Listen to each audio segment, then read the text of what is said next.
Le président bien rebonjour. On m'a dit que les dieux de la technologie sont maintenant avec nous et que tout fonctionne. Donc, mettons-les à l'épreuve. Vous avez la parole. Alors mettons-les à l'épreuve et commençons par l'extrait vidéo concernant le général Gay. Alors un mot là-dessus. Le procureur disait tout à l'heure qu'il s'agissait d'un reportage provenant d'une Italienne vivant à Paris. En fait, il s'agit d'un documentaire qui s'appelle La force d'un destin, qui a été réalisé par Henri Duparc en 2002, un réalisateur ivoirien reconnu. Pour préciser les choses. Voilà, je crois qu'on peut le voir.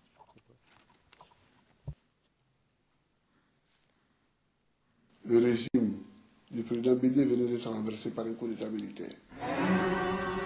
Le président Henri Konan Bédié n'est plus le président de la République de Côte d'Ivoire. Quand je suis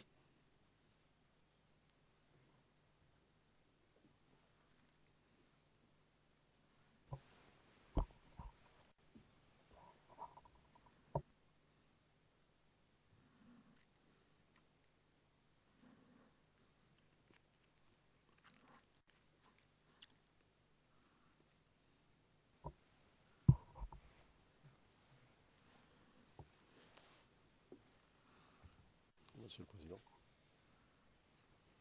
Merci. Vous avez vu cette vidéo.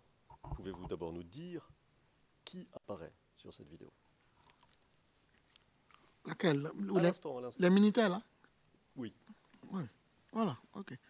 C'est le général Gueye, le chef d'état-major de Côte d'Ivoire. Le général Gay. Oui.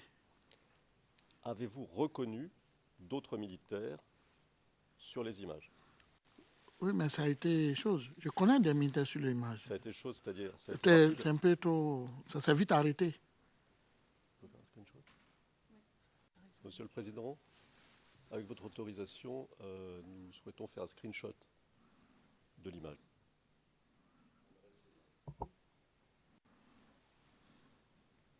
Merci. Le président, allez-y, faites une capture d'écran.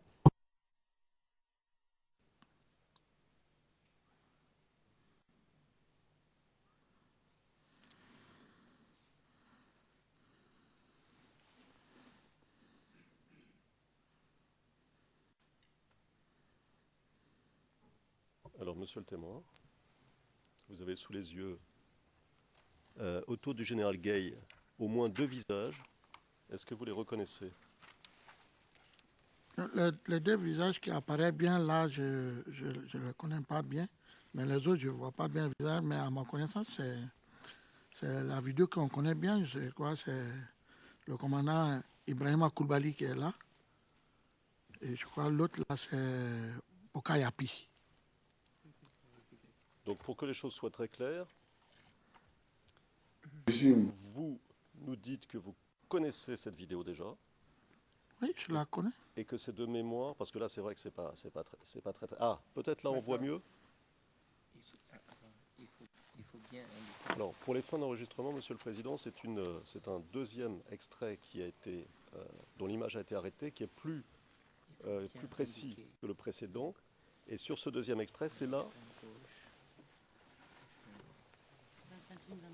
à 21h27. Et c'est là, monsieur le témoin, que vous reconnaissez les personnes dont vous venez de parler, n'est-ce pas? Oui. Parfait.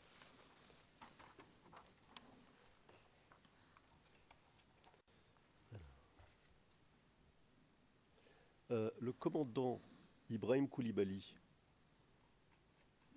que vous venez de mentionner, c'était qui? C'est celui qui est à ma droite, que je regarde à ma droite. C'est lui qui est Ibrahim Koulibaly, dit IB. Dit IB.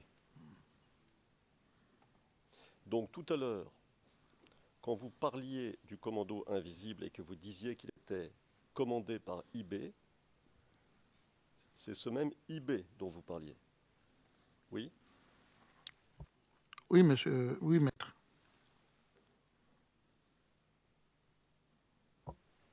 Est-ce que vous vous souvenez des circonstances du coup d'État? Pardon. Pour être tout à fait précis et aux fins d'enregistrement, du coup d'État dont nous parlons maintenant, illustré par les images que nous passons maintenant, qui est le coup d'État contre le président Bédier mené par le général Gay. Oui. Vous voulez savoir un peu comment le coup d'État a eu lieu? Ok. Il n'y a pas de problème. À ma connaissance, ce que je sais, je vais vous dire. D'abord, il y avait toujours le problème. Maître, vous me suivez? Okay. Il y avait toujours le problème, la politique intérieure de la Côte d'Ivoire qui s'est passée entre le président Bédier et M. Alassane Ouattara, dans laquelle il y a eu plusieurs problèmes internes encore au sein de la Côte d'Ivoire même, où laquelle M. Bédier avait même lancé un mandat d'arrêt contre M. Alassane. Et en ça aussi, laquelle même M. Bédier même avait demandé même l'arrestation même de Alassane quand il était encore à Abidjan lorsqu'il lançait le mandat. Je crois même le directeur général de la police, qui est actuellement la police nationale de Côte d'Ivoire, à l'époque il était commissaire du plateau, a été même amené en mission à la domicile de M. Alassane, où laquelle même là-bas il a été frappé. Je crois qu'il a donné la convention, il n'a pas pu donner la convocation, je ne sais pas, mais il a été chassé de là-bas. Et en plus, dans les enquêtes, même le régime de Bédier même a allé plus loin même, en allant prendre la maman de Alassane elle-même, je crois, à la PJ, pour envoyer la vie à la PJ pour l'auditionner sur la nationalité, sur l'identité même de M. Alassane, pendant toute journée. Je crois que la vie avait 70 ans ou 111 ans, toute la journée, elle était auditionnée là-bas, tout ça. Et ça créait même des crises politiques, tout ça, c'était pas bien. Et quand Alassane a quitté la Côte d'Ivoire, il est parti, Bédier avait lancé un mandat d'arrêt contre lui. Et il avait fait, avant le coup d'État, un jour, je crois, ou 2 jours avant le coup d'État, il s'était rendu à l'Assemblée nationale de Côte d'Ivoire pour faire un discours à la nation. Et il avait fait un discours qui était vraiment un peu trop fort, où il y avait les militants des FDL qui ont été arrêtés, les responsables comme Ali Koulibaly, qui est aujourd'hui, je crois, ministre, et la madame aussi, qui est la grande chancellerie, je crois, aujourd'hui, Diabaté, j'oublie bien son nom. Et ils ont été tous en prison. Donc les Ivoiriens s'attendaient à un discours pacifique de la part de M. Bédier, qui devait libérer les militants, faire grâce, comme c'était Noël qui était proche, et qui devait faire grâce tout ça. Il n'a pas fait, il a maintenu sa décision, il a été ferme dans son discours. Et le lendemain maintenant, pendant que lui il a quitté, il était encore à Abidjan même. Il était encore à Abidjan quand il y a eu les tirs. Les tirs ont commencé à avoir lieu à Abidjan. Et avec tout ça, il a été transporté, je crois, du palais présidentiel dans un hélico pour aller chez lui à Daoukro, pour aller fêter Noël comme l'habitude. Tous les ans, il faisait Noël là-bas. Donc, pour lui, c'était une affaire de pushistes qui réclamaient l'argent qui venait de l'Afrique, je crois l'Afrique centrale. Il y avait la guerre, ils étaient en mission. Et bon, ça profitait, il y a eu le coup d'État. Il a été renversé par le général Guèye. D'accord. Qu'est-ce qu'il veut dire le général Gay quand il dit « Le président Henri Konan Bédier n'est plus le président de la République de Côte d'Ivoire » ? Bien, maître, c'est ce que je suis en train de vous expliquer tout à l'heure, pour vous donner l'importance même de la RTI, l'importance de la RTI. Quand le général Guèye, ils ont pris ils ont réussi à prendre la RTI. Et même si ce n'était pas lui, même si c'est moi que je prenais la RTI, je venais me présenter et puis je disais à partir d'aujourd'hui, cette instance, le gouvernement qui est là n'est plus le gouvernement, le président qui est là n'est plus le président et que je dessus toutes les institutions de l'État de Côte d'Ivoire et nous allons procéder et nous allons mettre en place un nouveau gouvernement de transition. C'est pour ça que je vous disais que c'était très important la stratégie de prendre la RTI. Parce que là, il passe la communication en disant que le président Bijet n'est plus le président de la Côte d'Ivoire et que tout est dessus.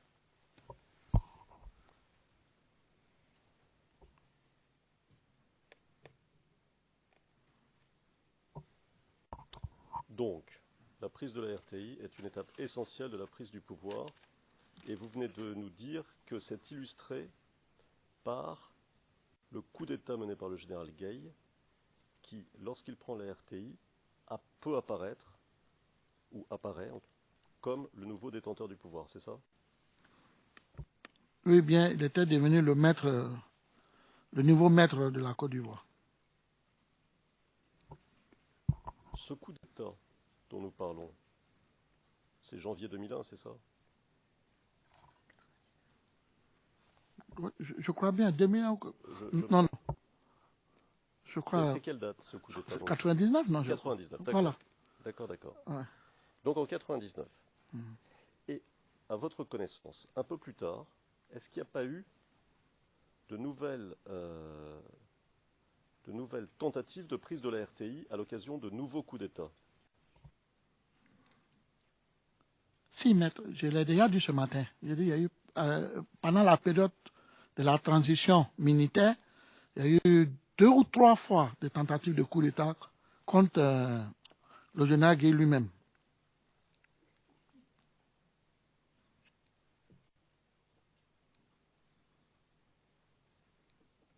Alors, est-ce que vous vous souvenez d'un coup d'État en particulier?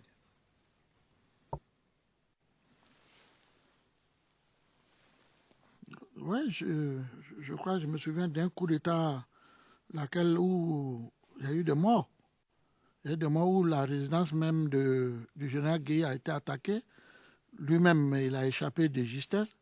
Son cheval blanc même qui était dans la cour a été tué. Et je crois que je me souviens même de cette période-là. Je me souviens de ça. C'est ce qu'il vous a dit, oui. D'accord. Et là, la RTI était un enjeu. Oui. D'accord. Est-ce qu'il y a eu encore d'autres tentatives de coup d'État? Comme je viens de vous le dire, il y a eu plusieurs coups d'État. Je crois qu'il y a eu 2 ou 3 coups d'État qui ont été manqués contre le général Gueye. Je crois bien. Et qui menait ces coups d'État? Et qui était derrière ces coups d'État? Mais c'était, je crois, selon nos informations, moi je ne peux pas vous confirmer, selon nos informations, c'était toujours les mêmes groupes IB là, qui faisaient les coups d'État. Là. Donc ce que vous nous dites, c'est que tous ces coups d'État, ce sont les mêmes personnes, en particulier le nommé IB. C'est ça? Oui. Est-ce que c'est vrai aussi pour les coups d'État ultérieurs? Par exemple, nous savons, puisque vous en avez parlé, qu'il y a eu un coup d'État en septembre 2002. Oui, parce qu'il y a des éléments qui ont été pris, qui étaient aussi dans le coup d'État qu'ils ont fait contre Bédié, qui étaient dans ce coup d'État. D'accord. Donc c'est toujours le même groupe de personnes qui essaient de renverser le président qui est installé au pouvoir à Abidjan. C'est ça? Le président militaire. Oui. D'accord. Alors, nous voudrions passer une vidéo dont voilà le numéro CIV-D15-0002-0112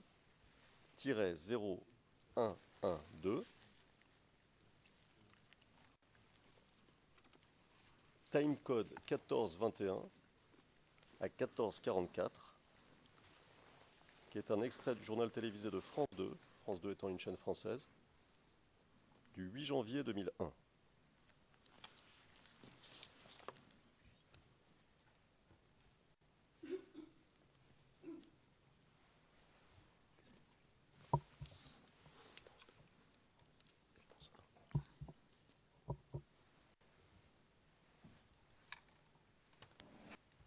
Cela devient presque la routine à Abidjan. Une demi-douzaine de coups de force en un peu plus d'un an. Celui de la nuit dernière a échoué. Échange d'armes automatiques et d'armes lourdes pendant plusieurs heures. Télévision et radio occupées par les mutins, mais presque aussitôt reprises par l'armée. Tout cela s'est passé à quelques mètres du domicile d'Hubert Merol, du bureau de France 2 à Abidjan.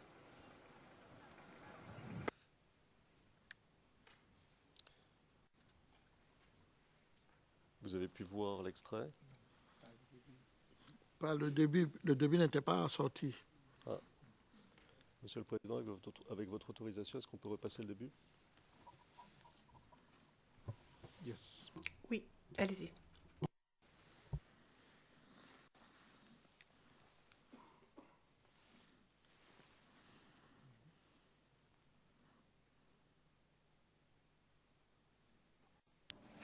Cela devient presque la routine à Abidjan. Une demi-douzaine de coups de force en un peu plus d'un an. Celui de la nuit dernière a échoué. Échange d'armes automatiques et d'armes lourdes pendant plusieurs heures. Télévision et radio occupées par les mutins, mais presque aussitôt reprises par l'armée. Tout cela s'est passé à quelques mètres du domicile d'Hubert Merol, du bureau de France 2 à Abidjan.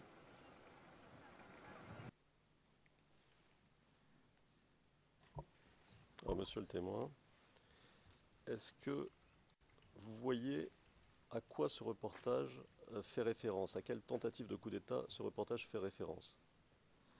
Objection. I think you said... Je crois que vous avez dit qu'il fallait demander au témoin d'abord s'il reconnaît la vidéo, au lieu de présenter les choses. Le président, en effet. Donc demandez-lui d'abord s'il l'a vu, s'il sait de quoi cela parle, s'il vous plaît.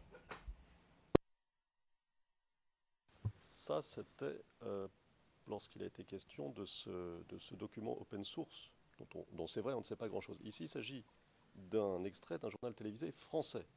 Donc, il y a peu de chances que le témoin l'ait vu, mais on peut toujours lui poser la question. Ma question porte sur les images. Les images, le contenu, pas le journal lui-même, mais le contenu, et savoir si ça rappelait au témoin. C'est un petit peu... il faudrait peut-être demander au témoin d'enlever ses écouteurs avant que j'aille plus loin, même s'il entend. He has already. Bon. Enfin, il entend. Donc il s'agit de lui poser des questions sur, et là je suis vague exprès puisqu'il entend, sur ce qui a pu se passer à ce moment-là, savoir s'il peut nous donner des éléments là-dessus qui nous seront utiles dans le cours de la démonstration générale. On peut le dire autrement, il s'agit d'obtenir des éléments indispensables que ce témoin peut nous fournir concernant la vérité des événements qui se sont déroulés tout au long de cette crise ivoirienne.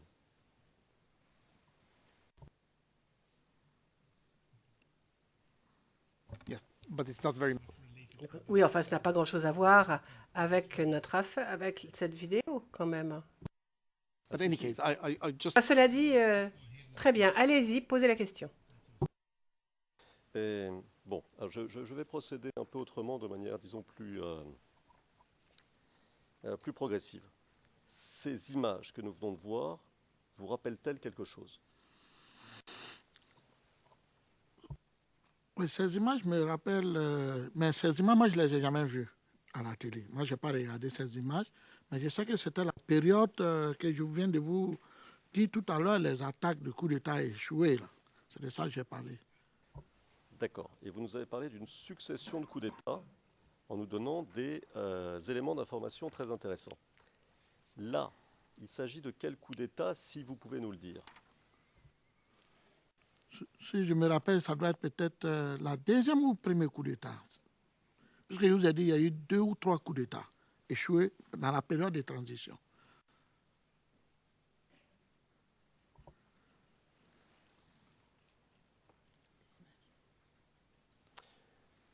Donc vous vous souvenez des événements. Est-ce que vous pouvez nous dire qui étaient les mutins, qui étaient les rebelles, qui étaient ceux qui s'étaient révoltés?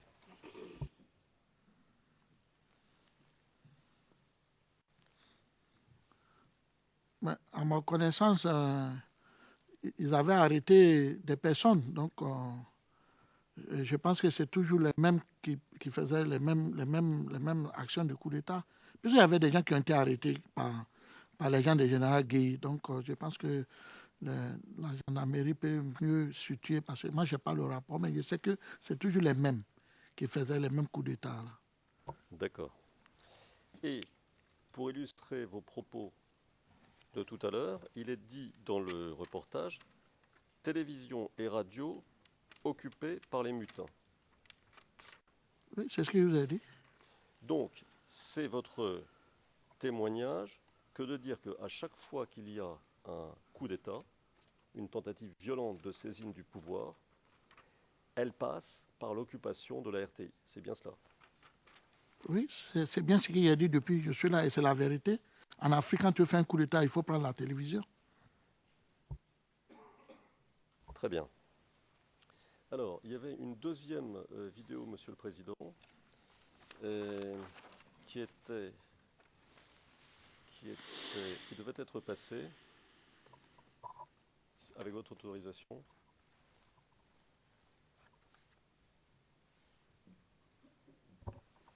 Related to this morning, to Oui, the first session. Oui, Yeah, oui. On l'a fait ce matin, n'est-ce pas? Première séance?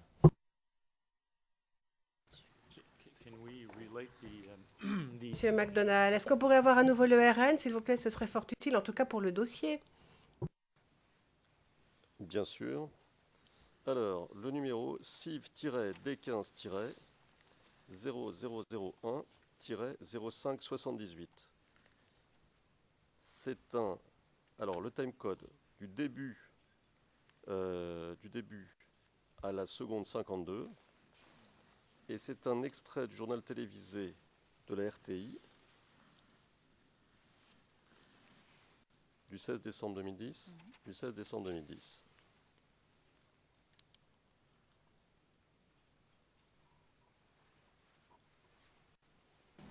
À Abobo PK18, un élément des forces de défense et de sécurité a été brûlé vif par des manifestants. Le soldat nommé Adama Sanogo a péri dans l'incendie d'un immeuble occasionné par des assaillants camouflés parmi les marcheurs. Les images sont fortes, âme sensible, s'abstenir donc, nous prévient Alvorassa. Bien triste, le spectacle qui nous a été donné de voir ce jeudi 16 décembre à Abobo PK18. Des assaillants camouflés parmi les marcheurs du RHDP ont incendié un immeuble dans ce quartier d'Abobo. Et puis, ils ont brûlé vif un élément des forces de défense et de sécurité à son domicile.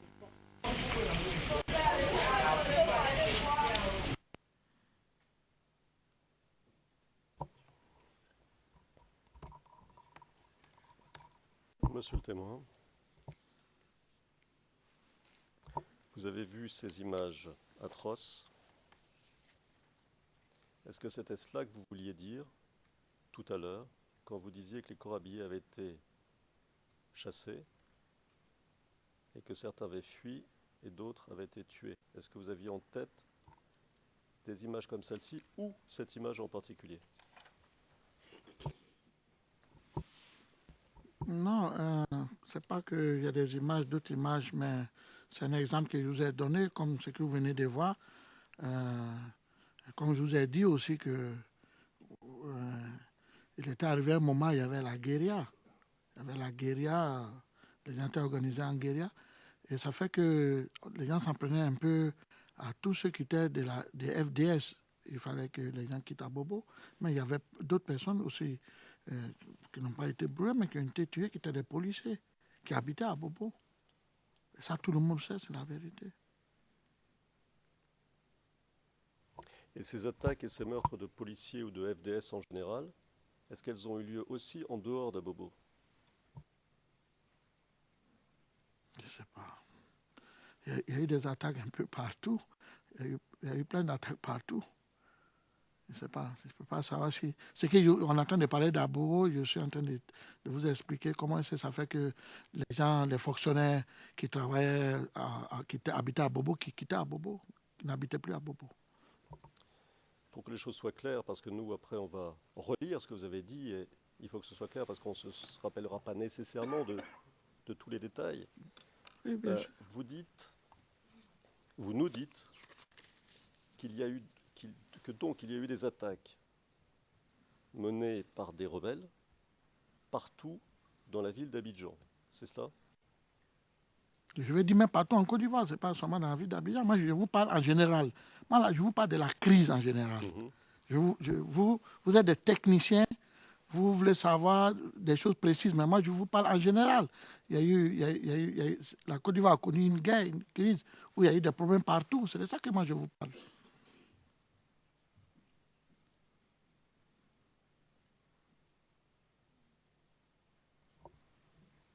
D'accord.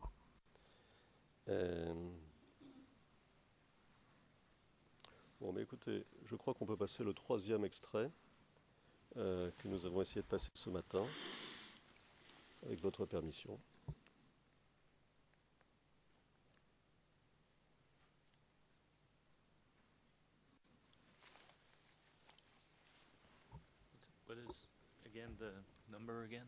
Le procureur, pourriez-vous nous rappeler le numéro de référence, s'il vous plaît? Alors, CIV-D15-00301-0004 11 61. Time code 39 52 à 41 21. Pourquoi ne pas commencer au début?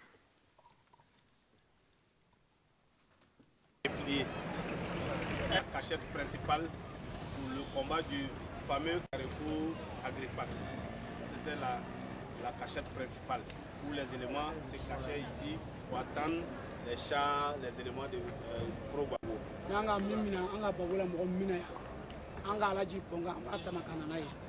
tout cas, tous ceux qu'on faisait prisonniers du côté des forces Gbagbo, tous ceux qu'on faisait prisonniers, on les amenait ici. Et en tout cas, ce qui se passe, se passe. Voilà. Donc, ici, tous les soldats se cachaient ici. Ils se cachaient ici. Et quand on voit que les troupes de Gbagbo se sont attroupées au carrefour Agrippa, on sortait pour les attaquer. Voilà. C'est ainsi qu'on faisait des victimes, plein de victimes partout.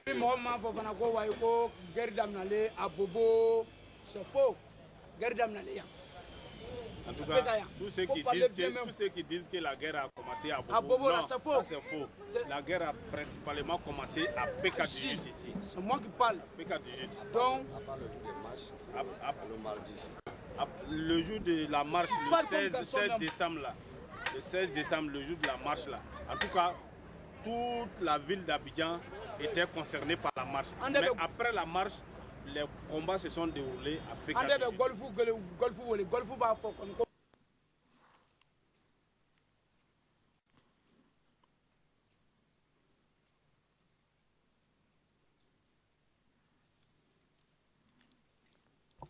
Vous avez vu l'extrait?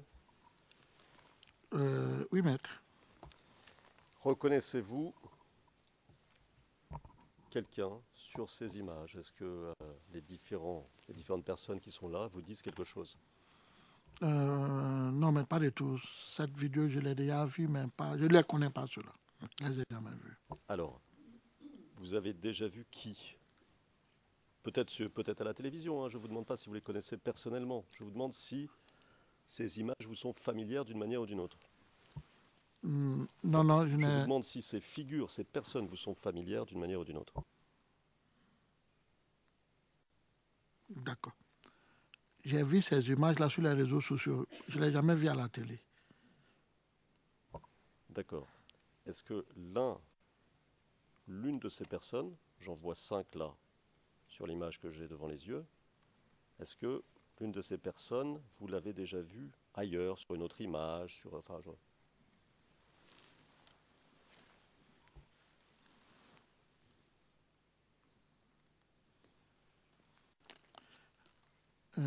ça serait difficile pour moi, je pense pas. Je pense pas.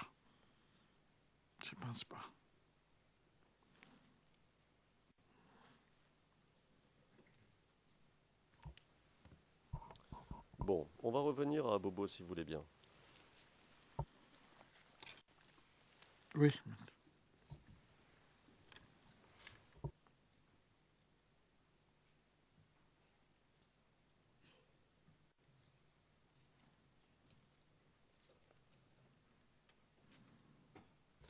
Alors, on va revenir à Bobo. Vous parliez tout à l'heure de combattants armés et de mercenaires dans les places fortes des rebelles, disons, pour faire simple. Est-ce qu'il y avait aussi, à votre connaissance, des dozos?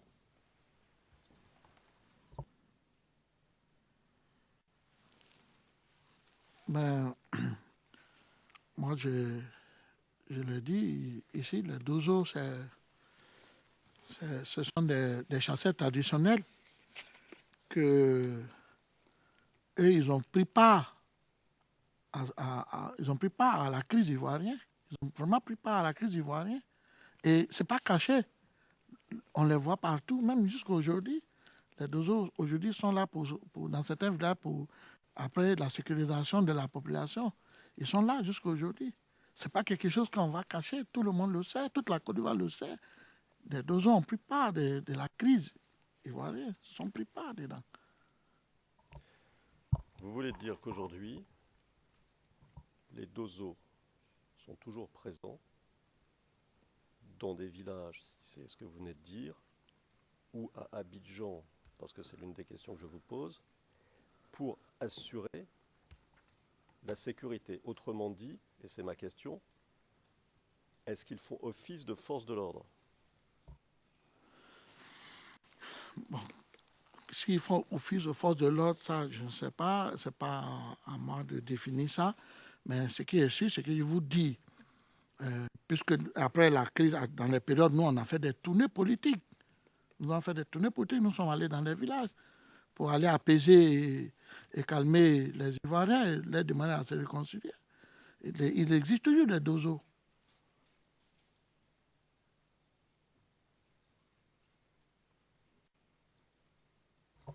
Donc, c'est votre témoignage de dire que les dozos étaient très nombreux pendant la crise dans les places fortes rebelles à Abidjan. C'est bien cela?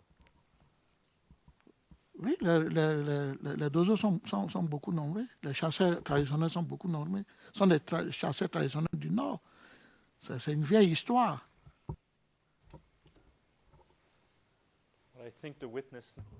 Le procureur, je crois que le témoin doit comprendre. Le juge-président interrompant. Un instant. Allez-y maintenant. Le procureur, je ne suis pas certain que le témoin a compris l'amalgame que vient de faire mon contradicteur dans sa question en mentionnant le lieu. Le témoin est en train de parler de village et mon contradicteur souhaite parler d'une ville. Je crois que ceci doit être précisé pour que le témoin comprenne de quoi il s'agit. Je ne voudrais pas avoir à reposer des questions en interrogatoire supplémentaires. Le président, pourriez-vous, s'il vous plaît, préciser ces deux éléments? Alors, je vais vous poser des questions pour éclaircir votre réponse, si je puis dire. Vous avez dit qu'aujourd'hui, les dozos sont toujours présents dans un certain nombre de villages. C'est ce que j'ai compris, n'est-ce pas? Oui. Alors, ma question, est-ce qu'ils sont présents aussi ailleurs? Et si vous voulez savoir ce que je souhaite savoir, est-ce qu'ils sont présents dans des villes? Parce que le village, c'est petit. Est-ce qu'ils sont présents dans des villes plus grandes? Oui. Est-ce qu'ils sont présents à Abidjan? Non, Abidjan, depuis un moment, on ne les voit pas. C'est rare qu'on les voit à Abidjan. D'accord. Jusqu'à quand ont-ils été présents à Abidjan? Mais après même l'arrestation du président Laurent Gbagbo, ils étaient encore à Abidjan. Ils ont même... Parce qu'après, ils étaient devenus comme des gardiennages privés. Ils surveillaient des sociétés privées, ils surveillaient des maisons. Il y a des gens qui prenaient les prestations de services pour des raisons de sécurité. Mais aujourd'hui, je crois, avec l'évolution des choses, les choses sont mises en place. Ils sont pas, moi, je ne les vois pas bien actuellement. D'accord. Vous avez dit, dans votre témoignage du 9 mars 2016, page 12, lignes 27 et 28, et page 13, lignes 1 à 10, à la question, vous avez mentionné que lorsqu'on portait des gris-gris, on associait ça aux rebelles. Pourquoi? Vous avez répondu, oui, on associait ça aux rebelles. Parce que la plupart des combattants qui sont venus du Nord, c'était des dozos. Et comme tout le monde sait que les dozos, ce sont des chasseurs traditionnels, qui utilisent un genre de truc mystique, ce sont des fétiches. Les fétiches ou des gris-gris, vous ne savez pas ce que c'est, ce sont des choses mystiques africaines.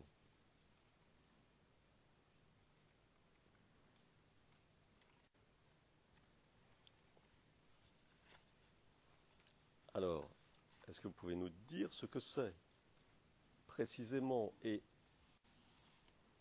ce que cela signifiait, ces gris-gris ou ces fétiches, pour les dozos? Ça signifiait quoi? Moi, je crois que je l'ai déjà répondu au bureau du procureur ici, et je vais vous répondre la même chose. Et je vous ai dit que les dozos avaient pris part de la crise même. Ils étaient vraiment, avaient pris une position dans la crise. Maintenant, ce qui c'est les gris-gris, comme nous appelons les fétiches africains, tout ça, chaque personne avait des éléments, avait des fétiches. Par exemple, il y a des fétiches, ils considéraient que quand tu tires sur lui, ça ne lui pénètre pas. Ou il peut devenir invisible.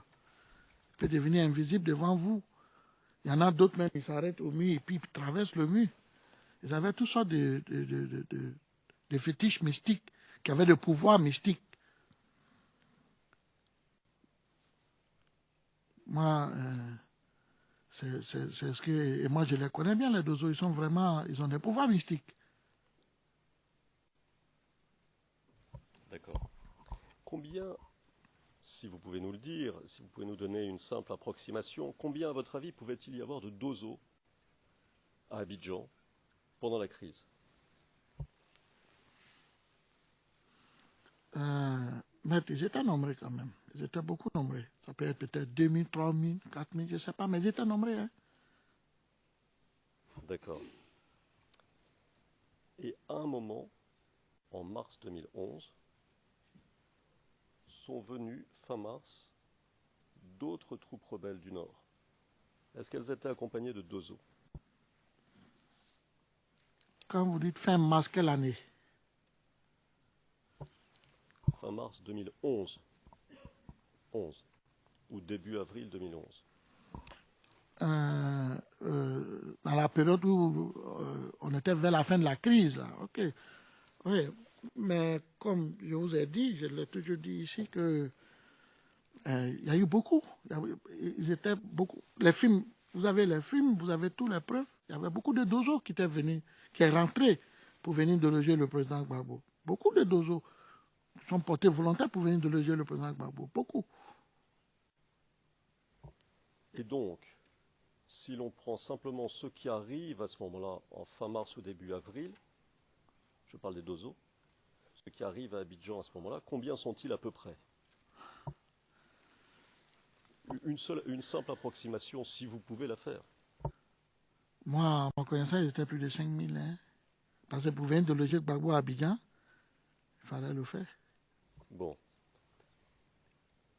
Donc, je vais vous poser une question pour voir si j'ai bien compris. Oui. 5000 qui descendent du Nord, 2000, 3000 ou 4000 qui sont à Abidjan, ça fait 7, 8 ou 9000, c'est ça? Oui, si vous voulez bien, parce que avant, les dozos étaient déjà à Abidjan il y a longtemps. Puisque même avant la crise, on avait les dozos partout à Abidjan qui étaient, comme je l'ai dit là, les gens les prenaient pour faire des prestations de services, c'était des gardiens. Ils étaient arrivés à Abidjan il y a longtemps. Vous savez, le renversement de Gbagbo, c'est un truc qui a été préparé bien longtemps. Ils étaient à Abidjan il y a longtemps. Le renversement de Gbagbo, il a été préparé il y a longtemps. Qu'est-ce que vous voulez dire et quand il y a longtemps? Non, je vais dire depuis les premières attaques. Depuis les premières attaques, et puis depuis que Jacques Chirac, la France-Afrique n'a plus voulu du président Gbagbo. C'est dans les périodes où la crise a commencé. Vous savez, aujourd'hui, je vous dis, hein, et ça je ne le cache pas, le monde entier le sait, il n'y a pas un pays francophone en Afrique, quand tu n'es pas avec la France-Afrique, tu restes pas. On va t'enlever. C'est clair. Et ça, je ne le cache pas. Le président Gbagbo, c'est parce qu'il est très nationaliste, il n'a pas voulu céder à beaucoup de choses qu'on l'a enlevé. Et ça, c'est clair. Ça, toute la Côte d'Ivoire le sait, l'Afrique le sait, le monde même sait. Ce n'est pas pourquoi on tourne autour du pot. C'est la vérité qui est là. Il n'y a rien d'autre. Donc, si je comprends bien, parce que c'est très important, parce que c'est votre témoignage aujourd'hui, ce que vous nous dites là. Oui, c'est la vérité que je parle. Mais je vais essayer je vais reformuler un tout petit peu pour voir si j'ai bien compris. Oui, allez-y.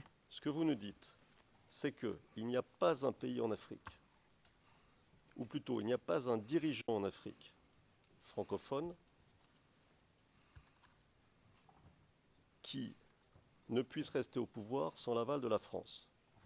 Et quand la France considère que ce n'est pas, qu'il ne plaît plus, pour différentes raisons, il tombe.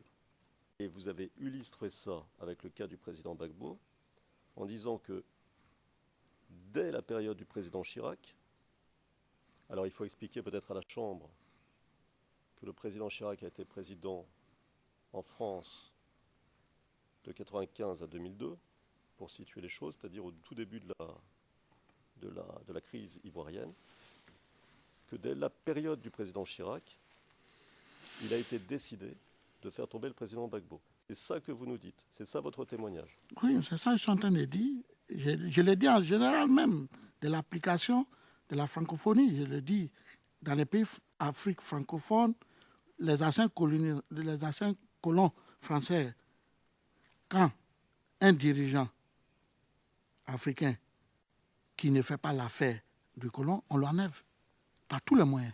Et c'est ce qui s'est passé en Côte d'Ivoire. Je ne sais pas pourquoi on va casser la tête. C'est ça qui est la vérité, il n'y a rien d'autre.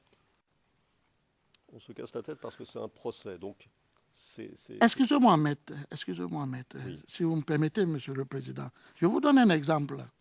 Si aujourd'hui que je vous parle, le président, M. Alassane Ouattara, en Côte d'Ivoire, décide de s'en passer de la France ou de s'en passer de monnaie, le CFA, et devenir indépendant de la Côte d'Ivoire.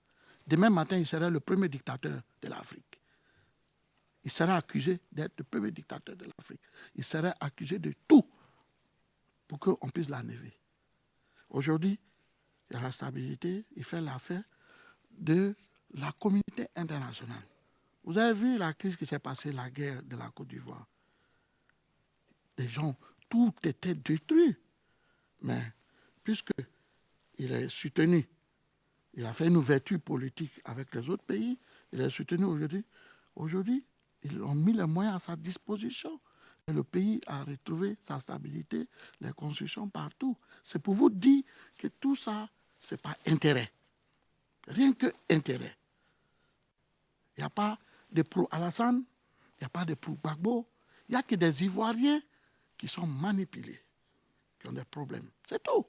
Moi, c'est tout, c'est ce que je vois. C'est ça, mes témoignages, c'est tout. Je ne vais pas aller loin que ça. Moi, je ne veux pas qu'on fasse croire au monde ou aux Ivoiriens qu'il y a deux parties de Côte d'Ivoire. Il y a pour Alassane et il y a pour Gbagbo. Cet langage ne me plaît pas parce que ça divise la Côte d'Ivoire. Ça ne me plaît pas. Je ne veux pas voir mon pays divisé. Parce qu'en Côte d'Ivoire, on n'est pas divisé. On n'est pas pour Alassane ni pour Gbagbo. On est des Ivoiriens qui vivent ensemble. Aujourd'hui, et c'est mon souhait, que les Ivoiriens se pardonnent. On part à la réconciliation aujourd'hui pour que le passé ne soit plus un retour, que ce soit de mauvais souvenirs.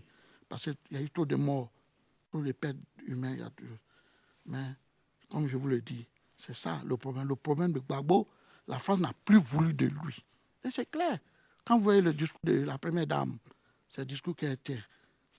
On comprend déjà ce discours, ce que vous avez dit. C'est ça le problème. C'est ça qui est le problème. Il n'y a pas d'autre problème. C'est ça. Et comme M. Alassane M. Ouattara et M. Gbagbo, pour moi, ça c'est mon analyse à moi, ce sont des pions qu'on joue avec eux. Le jour qu'il ne sait plus, on le jette. Et c'est ça la vérité.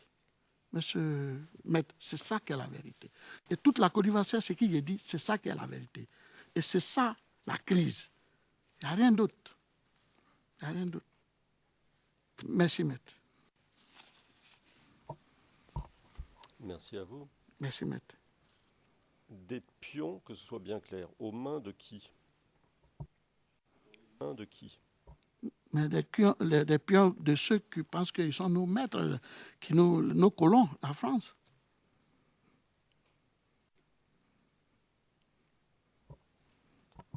Vous avez parlé il y a quelques minutes du franc CFA. Vous avez mentionné ça comme un enjeu. Vous pouvez nous en dire un peu plus en lien avec la crise? Mais oui, oui, parce qu'il y avait un projet, je crois bien, le président même, il y avait un projet de créer notre propre monnaie et de sortir de CFA. Et ça, je crois que c'est ça même qui était à la base de tous les problèmes. C'était difficile que la Côte d'Ivoire sorte du CFA. Est-ce que vous pouvez dire à cette Chambre ce que c'est le franc CFA? C'est-à-dire ce qu'il a de particulier par rapport à une monnaie normale? Mais le franc CFA, ça appartient à plusieurs pays de l'Afrique ouest africaine qui sont associés, qui ont leur monnaie unique et qui est garantie par, je crois, le Trésor français ou par la France. Voilà.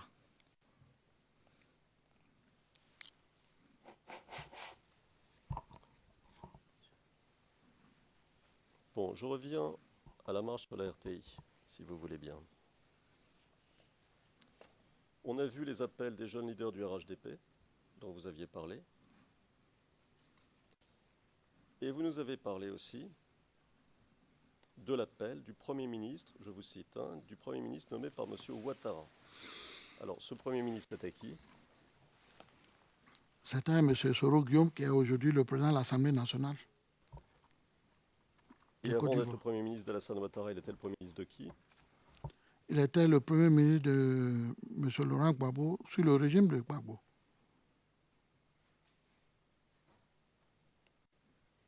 Alors, page 89, ligne 12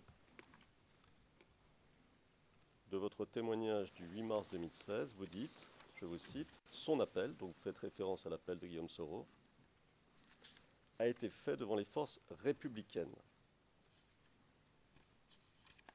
Alors, Monsieur le Président, nous allons passer une vidéo.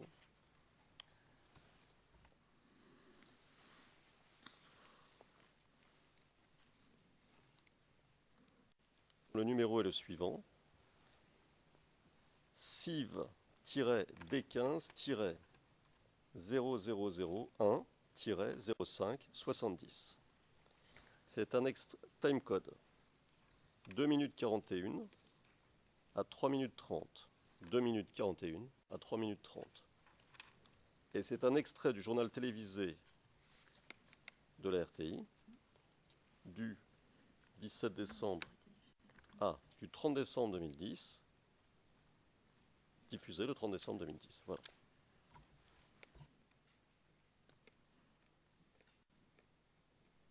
Soldats, militaires, je vais à la radio-télévision ivoirienne pour installer le nouveau directeur général de cette télévision parce que le président de la République me l'a demandé.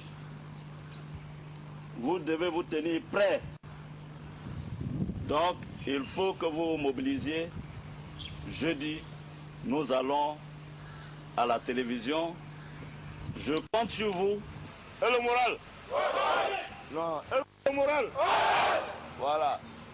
Comme si les deux patrons ont déjà parlé, nous n'avons rien à dire encore. Donc, il faut qu'on soit prêt pour le jeudi. 45 heures, rassemblement à la piscine. Et tous vos équipements militaires de combat. L'amusement est fini.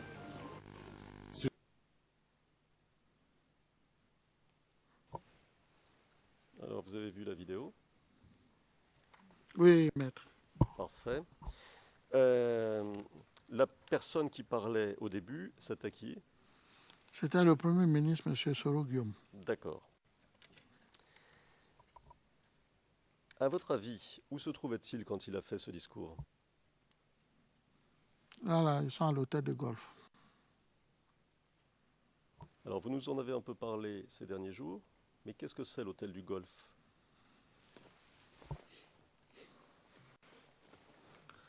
Je l'avais dit ici, quand je suis arrivé tout nouvellement, j'avais dit que nous, on avait surnommé l'hôtel de golf la plus petite république du monde.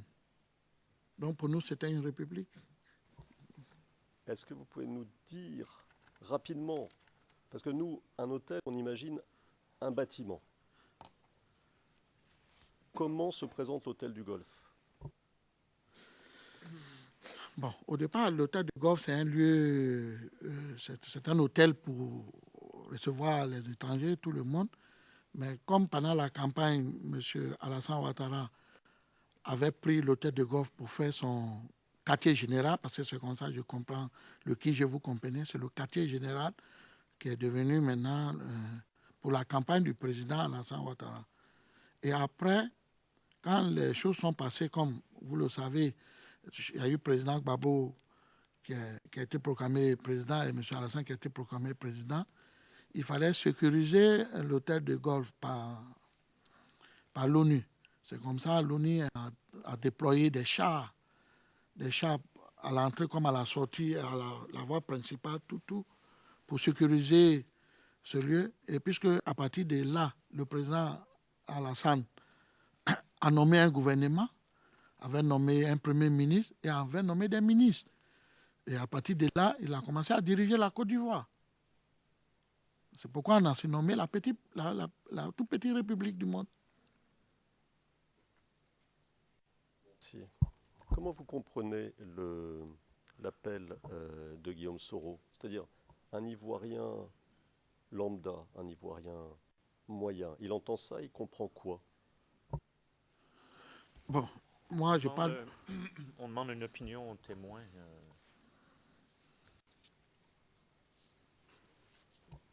Alors, Monsieur le Président. Sorry, Your Honor. Le procureur, je vous prie de m'excuser, Monsieur le Président.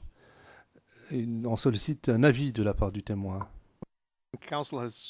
Le Président, je pense que le Conseil a changé de formulation à la dernière minute. Il a demandé quel est votre avis et j'aimerais que vous reformuliez votre question afin d'obtenir une réponse qui ne soit pas un avis mais plutôt un fait. Juste une remarque. Mon estimé confrère a passé beaucoup de temps à demander lors de l'interrogatoire principal quelle était la perception par le camp Gbagbo de ceci, de cela. C'était exactement la même chose, formulée différemment. Mais ça, c'est une remarque en passant. Deuxièmement, ce qui m'intéressait ici, c'était que nous puissions comprendre, nous tous ici, parce que le contexte culturel est évidemment fondamental, et on ne peut pas le deviner, nous. Donc nous avons ici un témoin intelligent, qui a vécu des choses, qui s'est fait ses propres opinions. Je crois que c'est l'occasion de lui poser la question, comment un discours qui pourrait nous paraître ceci ou cela à nous, comment est-ce qu'il peut être compris par vous? Alors, bien sûr, ce n'est pas une opinion, c'est un sentiment. On parle de sentiment. Mais surtout, comment est-ce qu'il peut être entendu, compris personnellement par les Ivoiriens?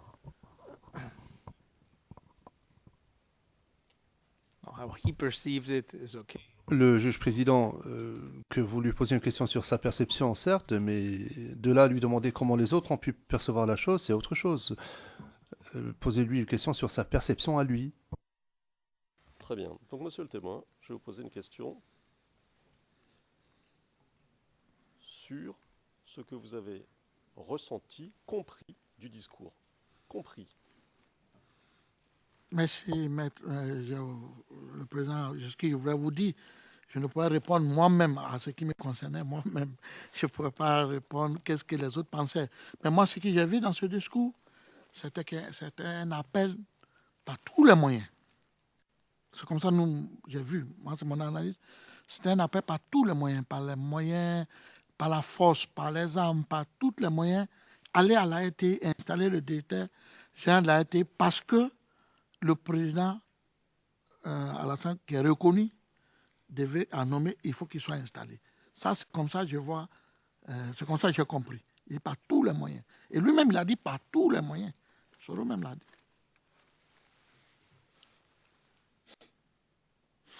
Alors ensuite, la personne en uniforme qui parle, vous l'avez reconnue? Il y avait deux, le premier ou le deuxième? Il y avait deux. Alors on va faire un arrêt sur l'image, si vous permettez, Monsieur le Président.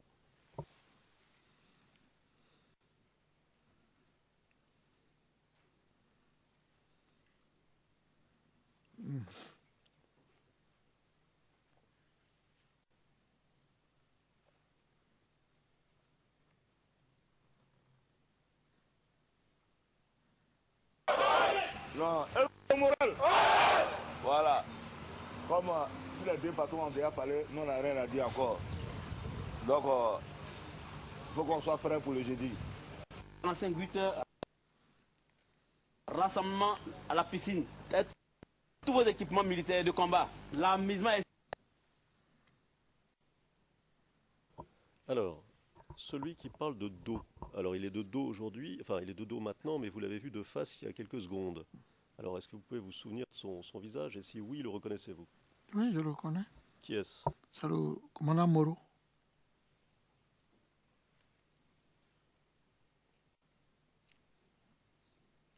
Ça, c'est Moro.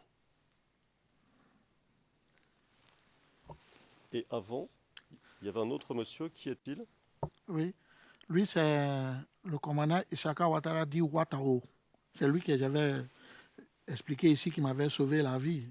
Et je pense qu'il a dû sauver la vie de beaucoup des Ivoiriens qui étaient proches de Gbagbo. Il a sauvé la vie de beaucoup d'Ivoiriens, qu'est-ce que vous voulez dire? Je vais dire que pendant qu'ils avaient arrêté le président Gbagbo, il y a des cadres qui étaient cachés et qui ont demandé qu'il les sauve, même au niveau de l'hôtel hôtel de golf, lorsque les jeunes gens lâchaient, frappaient le gouverneur de la BCAO. C'est lui qui est venu le prendre comme un bébé, qu'il a soulevé pour le faire monter en chambre. Alors qu'on comprenne bien, oui. Parce que c'est important bien sûr. Oui.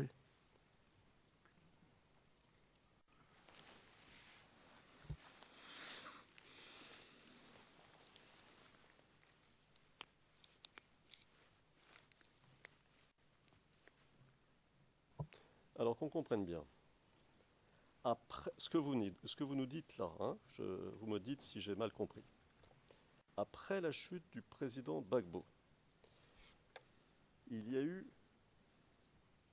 beaucoup de gens, si je comprends bien, qui ont été poursuivis, arrêtés et tués. Et lui, c'est-à-dire des soutiens du président Gbagbo qui ont été poursuivis, arrêtés et tués. Et lui, Ouattao, il a réussi à sauver un grand nombre de ces personnes qui étaient menacées. C'est bien ce que vous dites? Oui, c'est bien ce que j'ai dit. Il a sauvé combien de personnes? Vous avez une idée? Moi, pour ma connaissance, il y a moi-même d'abord. Il y a le gouverneur que tout le monde a vu. Quand les jeunes gens l'avaient mis en caleçon et les gens le léchaient, il est venu le prendre parmi les gens, il a fait monter. Et selon les informations, je pense que beaucoup de ministres et beaucoup de proches du président Laurent Gbagbo, c'est grâce à lui qu'ils ont reçu à sortir de la Côte d'Ivoire. Mais je n'ai pas les preuves, mais c'est ce qui a été dit. Et ça, je lui remercie aussi. Le gouverneur dont vous parlez, sans Ouattao, il allait mourir? Bon, je ne peux pas, je ne suis pas vraiment un charlatan ou un dieu pour confirmer ça, mais vraiment, dans les conditions là, n'était pas bon. Il pouvait mourir. Mais mettez-vous, si 10 personnes sont sur vous en train de vous lécher, quel sera votre sort pendant des heures peut-être? Vous allez mourir. Et ça, c'était où? C'était quand on l'a amené à l'hôtel de golf. Donc votre réponse, c'était à l'hôtel du Golfe? Oui, c'était à l'hôtel de golf. Le quartier général d'Alassane Ouattara. Oui, bien. Beaucoup ont été tués à l'hôtel du...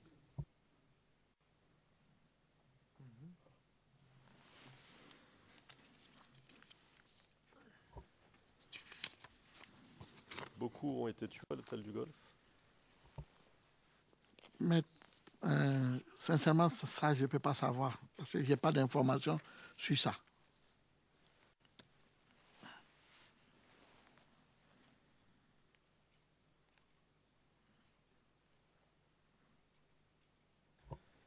Alors, à propos de l'hôtel du Golfe,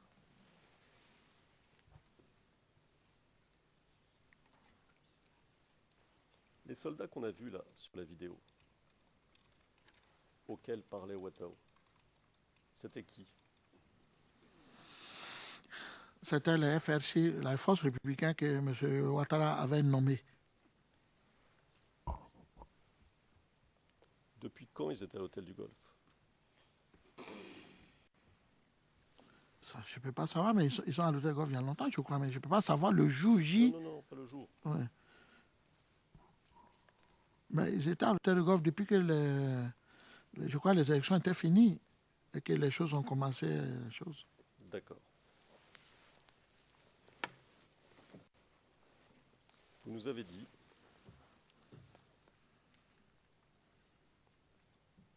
dans votre témoignage du 8 mars 2016, page 96, ligne 16 ou 25, je n'arrive pas à me relire, je peux m'excuser,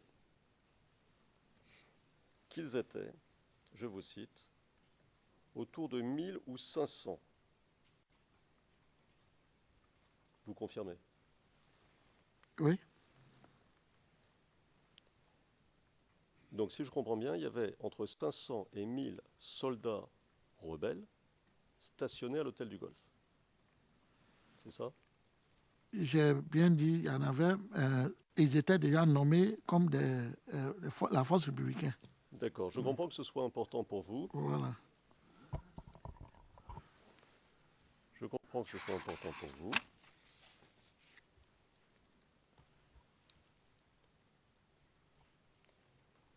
Donc,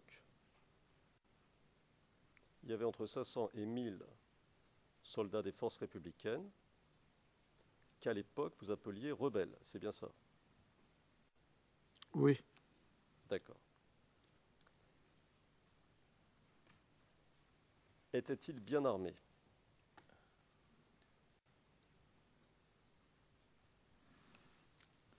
Bon, les images, vous avez vu les images, ils avaient des armes, mais bien armés, je ne sais pas. Ils n'étaient pas là-bas.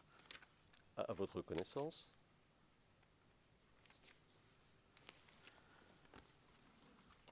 Disposaient-ils d'armes lourdes?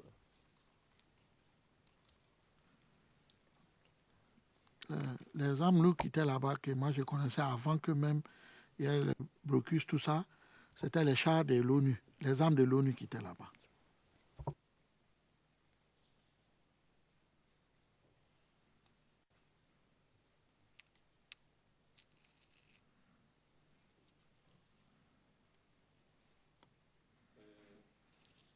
Monsieur le Président, nous allons passer une vidéo dont le numéro est CIV-D15-0002-0157, timecode 039 à 112.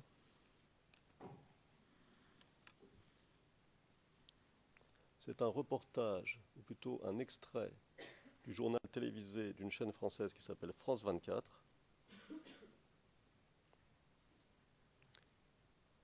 à propos des combattants stationnés à l'hôtel du Golfe.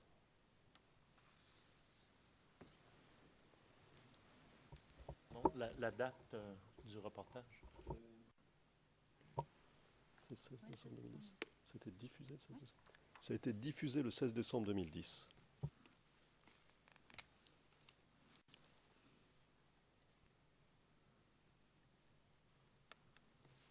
La situation est très confuse. On attend Ouattara et son gouvernement. Tous ces partisans sont là, comme vous pouvez l'entendre autour de moi. tous les partisans sont là, ils sont très énervés. Ils veulent en découdre avec les forces de l'ordre. Ils nous disent que eux sont prêts. Juste un petit peu avant, les forces spéciales d'Alassane Ouattara sont sorties, armées jusqu'aux dents, pour ouvrir le passage. Voilà la configuration actuelle. Alassane Ouattara et son gouvernement devraient sortir d'une minute à l'autre. Devant eux, l'armée, les partisans de Ouattara, l'armée ouvre la route et les partisans suivent derrière. Est-ce que pour l'instant, les forces de l'ordre parviennent à contenir?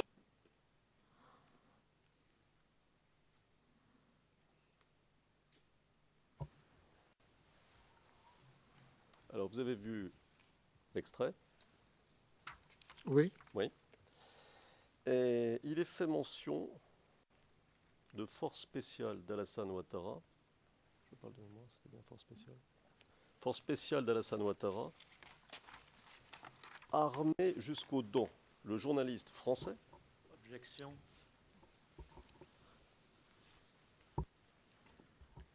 First question. Monsieur MacDonald. Première question à poser au témoin, Monsieur le Président. Est-ce que le témoin a déjà vu ces images? Qu'il s'agisse de France 24 ou d'une autre société, le processus est toujours le même. Le président, le témoin, a peut-être vu ces images. Il est possible également qu'il ne les ait pas vues. Mais la question concernait ce qui était dit. Est-ce que le témoin connaît un certain nombre des éléments rapportés par le journaliste? Veuillez poursuivre. C'est tout à fait ça, d'une part. D'autre part, pour essayer d'aller un peu vite, parce qu'on essaie d'accélérer un petit peu les choses, je me fondais sur une déclaration du témoin, claire. Le témoin disait dans sa déclaration du 15 décembre 2014 qu'il regardait beaucoup France 24. Et de mémoire, je peux vous citer l'extrait, mais je crois que ce n'est pas la peine, et de mémoire, il en a encore parlé lors de son témoignage, je ne sais plus quand, en disant qu'il regardait beaucoup la télévision, y compris française, et France 24. Donc, sur cette base-là, il ne me semblait pas utile et indispensable de lui demander si, etc., etc. D'autant que, comme vous le dites, la question, ce n'est pas ce reportage, la question, c'est le contenu, la mention des forces spéciales. In that case, Your Honor, I'm going to stand up again.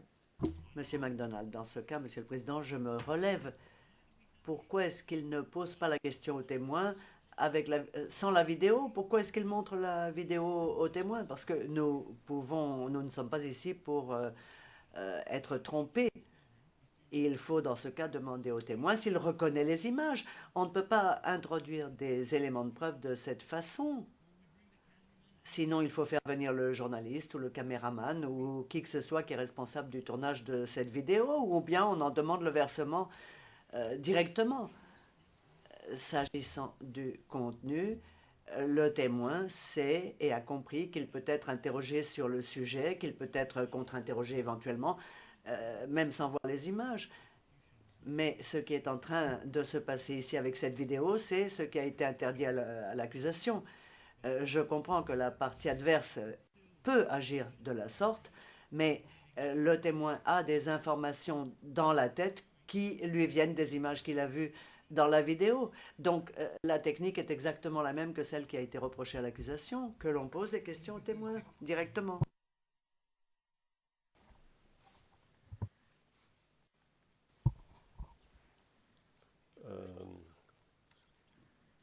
Il me semble qu'il est que montrer une vidéo. Oui, je vais dans ce sens-là et je vais pas y passer du temps, Monsieur le Président, mais il me semble que vous aviez accepté que l'accusation présente des vidéos aussi de cette manière, d'une part. D'autre part, nous sommes en contre-interrogatoire ici, donc il y a une différence de nature néanmoins entre les deux étapes, disons, de la procédure interrogatoire et contre-interrogatoire. Et j'en viens à ma question que j'ai oubliée. C'est quoi ?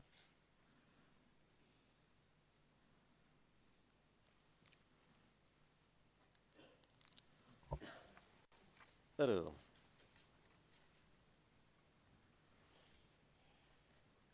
ah oui, alors, monsieur le témoin. Bon, d'abord, ces images, vous les avez déjà vues? Merci, maître. Oui, les images là, je les ai déjà vues. D'accord. Sur France 24. D'accord, ouais, très bien. Ça règle l'affaire. Bon, alors, Le commentaire est le suivant. Le commentaire du journaliste. Hein. Je vous le rappelle. La situation est très confuse. On attend Ouattara et son gouvernement. Tous ses partisans sont là. Ils sont très énervés. Ils veulent en découdre avec les forces de l'ordre. Et maintenant, les forces spéciales d'Alassane Ouattara sont sorties, donc sorties de l'hôtel du Golfe, hein, on comprend ça dans le reportage, armées jusqu'aux dents pour ouvrir le passage. Voilà la situation actuelle. Et le journaliste ajoute un peu plus tard, et les partisans suivent derrière. Et l'on voit des images d'hommes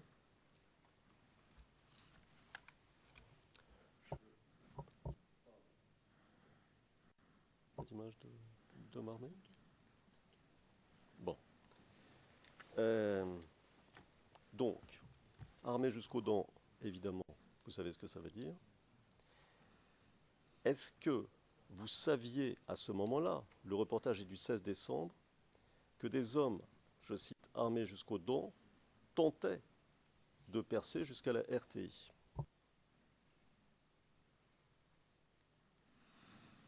Oui, c'est ce qu'on a dit ici. On a déjà dit dans la salle.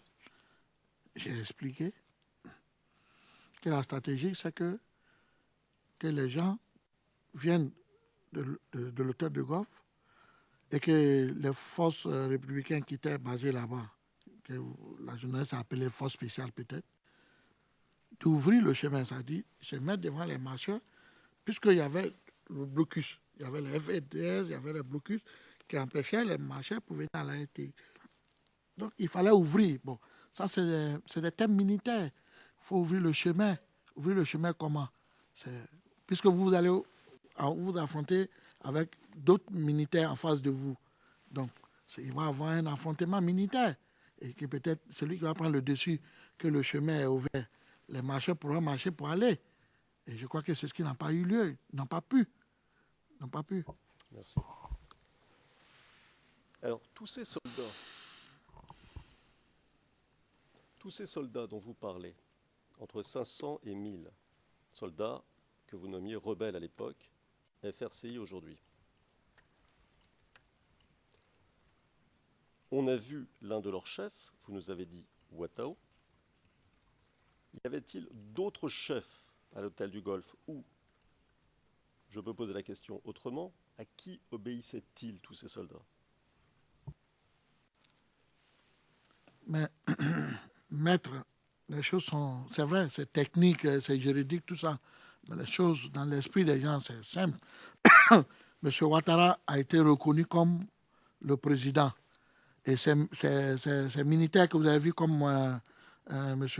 Isaka Ouattara a dit, Ouattao, Mori, les responsables, les capitaines, les sous-officiers, tout cela obéissait à M. Ouattara.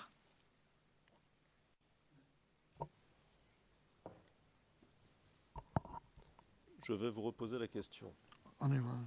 À part Ouattao, y avait-il d'autres chefs de guerre, donc, si je comprends bien ce que vous venez de dire, obéissant à M. Ouattara, mais y avait-il d'autres chefs de guerre présents à l'hôtel du Golfe? À ma connaissance, c'est les deux que j'ai vus, que j'ai donné le nom. Il y avait M. Moro et puis il y avait M. Ouattara. S'il y en avait d'autres, je ne sais pas, je ne les ai pas vus, ni dans l'image. Moi, je n'étais pas à l'hôtel du Golfe. Je ne peux pas savoir qui était là-bas. Et pour les besoins de la retranscription, quand vous dites qu'il y avait M. Ouattara, c'est Ouattao. Hein? Oui, M. Ouattara Isaka dit Ouattao. Dit Ouattao.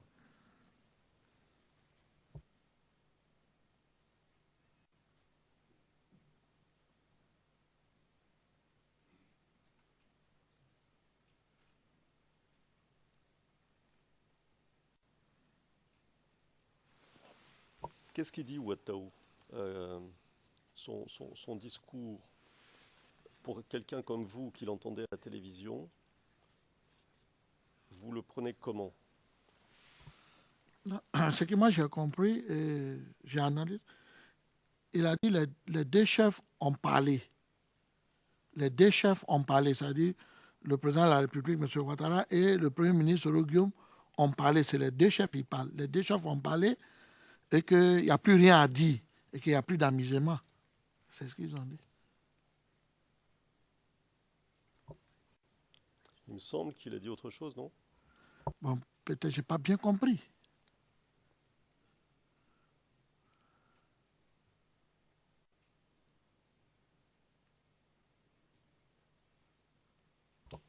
Alors écoutez, de mémoire, moi j'ai entendu, prenez votre équipement de guerre.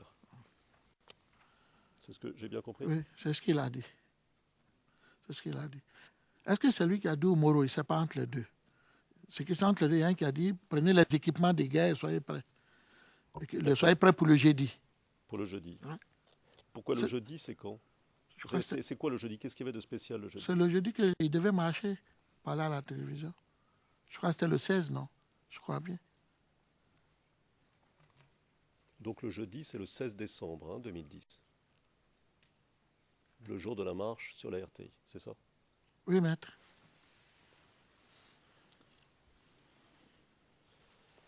Alors, je repose ma question. Quand vous entendez un chef de guerre dire « prenez votre équipement de guerre » et que vous savez qu'il y a 500 ou 1000 soldats, ça vous fait quoi?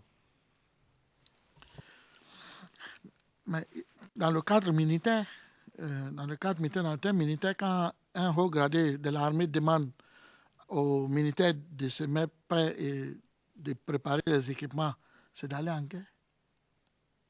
C'est d'aller en guerre, il n'y a rien d'autre. C'est ce que ça veut dire. Je crois, dans le plan militaire.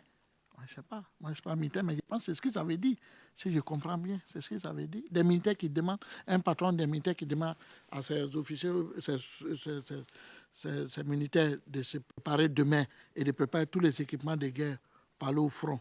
C'est pour aller faire quoi? C'est pour aller faire la guerre. C'est pour aller faire la guerre. C'est ce que ça veut dire, je crois. Mmh. Donc c'est votre témoignage. Ça, c'est mon avis. Ça, oui, c'est ce que ça veut dire. Faire la oui. guerre.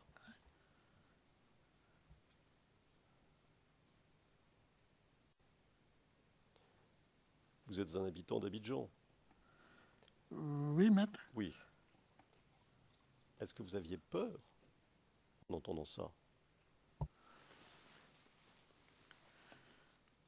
Mais la guerre fait peur, maître. La guerre n'est pas une bonne chose. Je l'ai toujours dit ici. La guerre fait peur, la guerre n'est pas une bonne chose. La guerre n'apporte que la misère, la mort, la désolation. C'est ça, la guerre. Et ça fait peur d'attendre que des gens vont aller en guerre. Ça fait peur.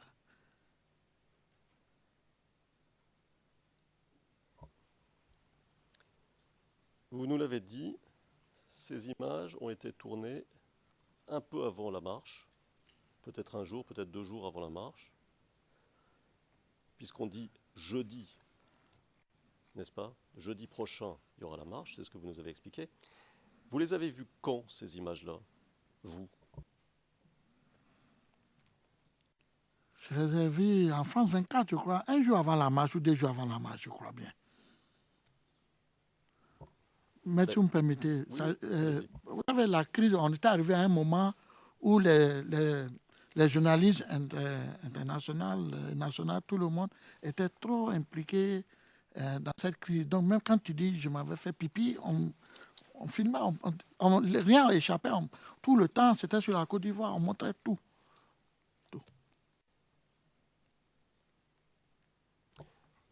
Donc il n'y avait pas grand-chose que les journalistes pouvaient ignorer s'ils avaient voulu les dire.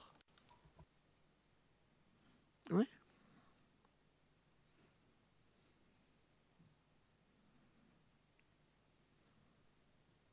Vous nous avez dit, toujours le 8 mars, dans votre témoignage, à la question qui vous était posée, et je cite la question, est-ce que vous savez si le blocus est intervenu avant ou après la marche sur la RTI? C'était la question.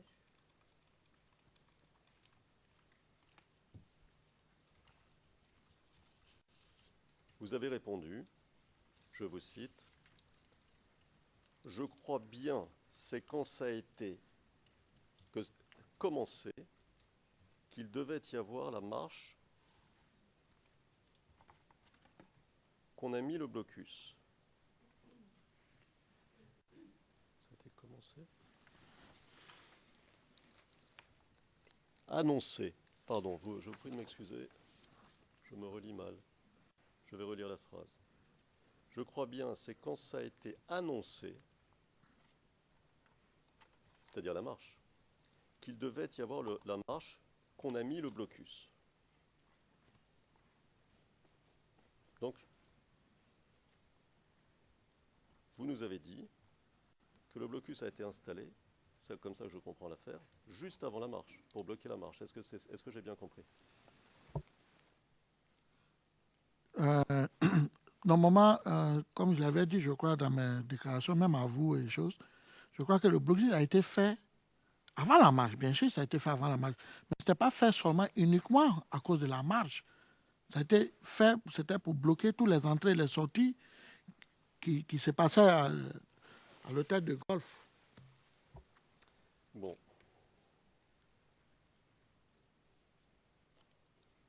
C'est pas ce que vous avez dit, hein? J'ai dit quoi? Je répète votre réponse. Je crois bien, c'est quand ça a été annoncé qu'il devait y avoir la marche, qu'on a mis le blocus. Et qu'est-ce qu'il vous dit le procureur à ce moment-là? Donc il y a quelques jours. Il vous félicite. Il vous dit que vous avez une bonne mémoire. C'est ça qu'il dit. Vous vous souvenez? Mais c'est la même chose qu'il vient de dire.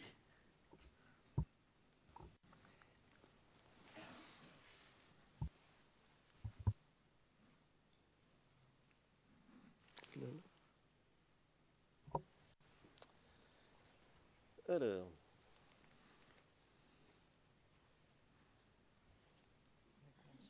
toujours le 8 mars, page 94, ligne 13 de votre témoignage, vous nous avez dit, je vous cite, « Les leaders du RHDP, je vais un peu plus loin, ont lancé aussi des messages pour que les gens viennent marcher sur la RTI. » Ça, vous nous l'avez dit tout à l'heure. Donc, j'y reviens pas. Je voudrais vous poser une question à laquelle je pense. Qui les finançait, les leaders du RHDP?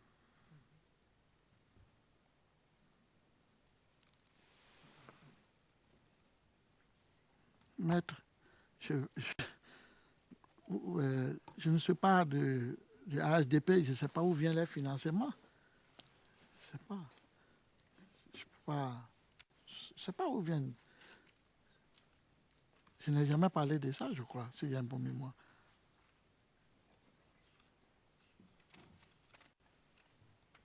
D'accord. Alors, à propos de la marche, on est toujours sur la marche du 16 décembre. Vous nous disiez, page 94, c'est-à-dire toujours le même 8 mars, il y a quelques jours, ligne 16, des gens venaient de partout, donc répondant à l'appel des leaders du RHDP, si je comprends bien, je vous cite à nouveau, et d'autres venaient aussi qui étaient à l'hôtel du Golfe. Alors, je vous pose une question, j'essaie de comprendre. Donc, convergeaient vers la RTI des masses de gens venant de différents endroits. Vous dites de partout, j'ai bien compris.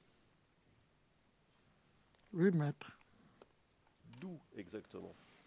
J'ai expliqué ici, j'ai précisé que les gens venaient surtout d'Abobo, les gens venaient de Yopougon, et je crois d'autres venaient des 13 villes, un peu des autres communes. Et le groupe qui devait venir, les gens qui devaient venir de l'hôtel de golf avec l'annonce qui a été faite, qui devaient marcher pour venir.